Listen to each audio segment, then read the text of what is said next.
Sometimes a single race can reignite an entire season, and that's exactly what happened to Tadej Pogačar.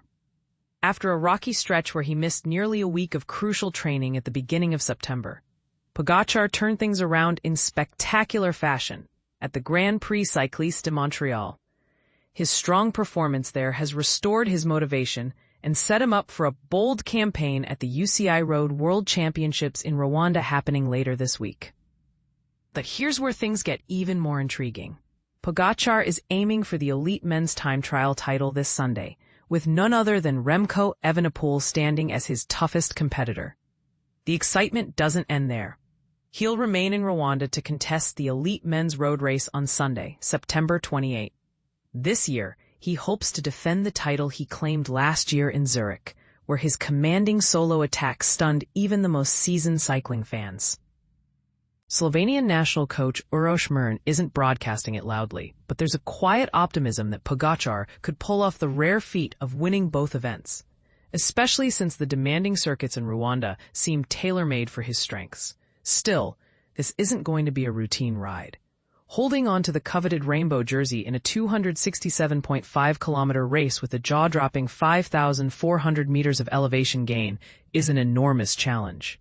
Don't forget the list of big names he's up against. Tom Pidcock of Great Britain, the relentless Italians Giulio Ciccone and Giulio Pellizzari, Spain's rising star Juan Ayuso, all of whom just shone at the Vuelta a España, plus a resurgent Julian Alaphilippe, who claimed victory at the Grand Prix Cycliste de Quebec.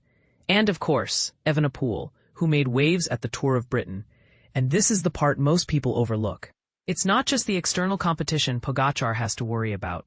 There's an extra layer of complexity with his own UAE Team Emirates XRG squad mates in the mix, including Jay Vine, Australia, Pavel Sivakov, France, and Isaac Del Toro, Mexico, all potentially fierce rivals within the same team.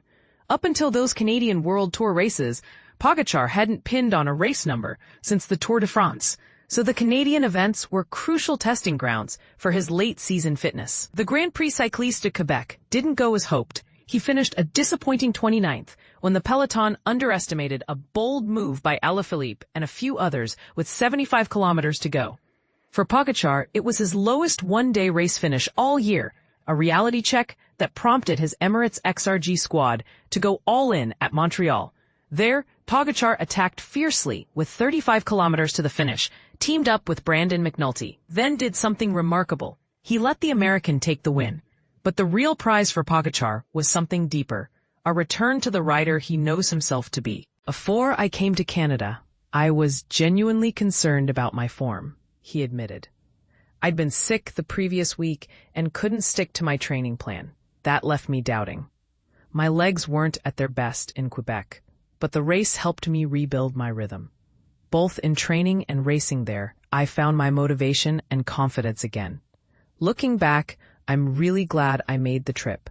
But is Pogačar truly back to his best? Or will lingering fatigue and internal team tactics trip him up in Rwanda? Could focusing on both the time trial and road race backfire? And what about those teammates? Could they become rivals when it matters most?